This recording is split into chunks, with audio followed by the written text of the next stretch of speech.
টানা বৃষ্টির প্রভাবে কিশোরগঞ্জে বেড়েছে সবজির দাম। জেলার বিভিন্ন উপজেলার সবজি ক্ষেত ক্ষতিগ্রস্ত হওয়ায় সরবরাহ কমেছে বাজারে। সপ্তাহের ব্যবধানে অধিকাংশ সবজির দাম উল্লেখযোগ্য হারে বেড়েছে। আরও জানাতে কিশোরগঞ্জের বড় বাজার থেকে যুক্ত হচ্ছেন মশিউর কায়েস। সবজির সরবরাহ নিয়ে কি বলছেন ব্যবসায়ীরা, কোন সবজির দাম কেমন বেড়েছে?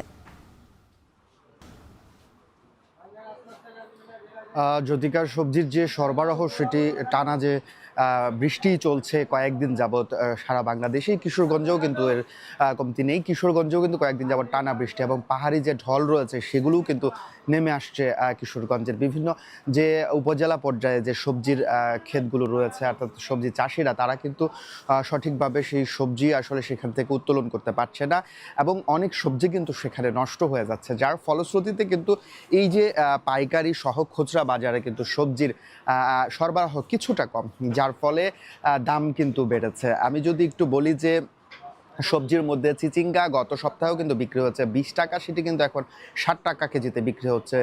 সবচেয়ে বেশি বেড়েছে কাঁচামরিচ, যেটি 60 থেকে 80 টাকা কেজিতে বিক্রি হয়েছে গত সপ্তাহে, সেটি কিন্তু এখন 120 টাকায় বিক্রি হচ্ছে। এবং আলু যেখানে 35 থেকে 40 টাকায় বিক্রি হতো, সেটি এখন 50 থেকে 55 টাকায় কিন্তু বিক্রি হচ্ছে।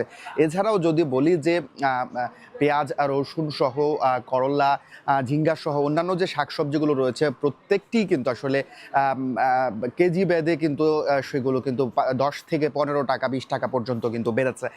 কৃষি সম্প্রসারণ অধিদপ্তরও যে বিষয়টি বলছে যে টানা যে বৃষ্টি চলছে, এই টানা বৃষ্টিতেই কিন্তু এই ক্ষয়ক্ষতি হয়েছে এবং সরবরাহ কিন্তু কমেছে। এবং এই যে যদি গতকালকে আবহাওয়া যদিও কিছুটা ভালো ছিল, আজকে সকাল থেকে কিন্তু কিছুক্ষণ পরপর আবহাওয়ার বৈরিতা আমরা লক্ষ্য করেছি।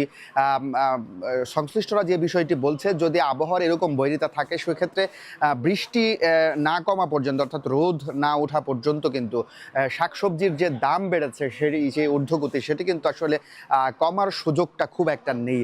তবে যদি বৃষ্টি কমে যায়, অর্থাৎ যদি রোদের দেখা মিলে, সেক্ষেত্রে কিন্তু কমতে পারে। এদিকে যেহেতু দাম বেড়েছে শাকসবজি, সেক্ষেত্রে ক্রেতাদের কিন্তু বেশ বিপাক বলা যায়। তারা কিন্তু আসলে যেহেতু বাড়তি দামে শাকসবজি কিনতে হচ্ছে, সেক্ষেত্রে কিন্তু তারা বেশ বিপাকে রয়েছেন। অন্যদিকে যে পাইকারি এবং খুচরা বিক্রেতা যারা রয়েছেন, তারাও কিন্তু বলা যায় যে বেশ বিপাকে রয়েছেন, কেননা তারাও কিন্তু সরবরাহ পাচ্ছেন না, যার ফলে কিন্তু সরবরাহ কম থাকার কারণে কিন্তু তাদেরও কিন্তু আসলে দাম বাড়তি রাখতে হচ্ছে। এবং সবচেয়ে বড় ব্যাপার হচ্ছে যে কৃষি ক্ষেত্রে কিন্তু এর একটা ব্যাপক প্রভাব পড়েছে। টানা বৃষ্টির কারণে কিন্তু ফলন তুলতে পারছেন না চাষিরা। তো এই ছিল কিশোরগঞ্জ থেকে জ্যোতিকা আমার কাছে সর্বশেষ তথ্য।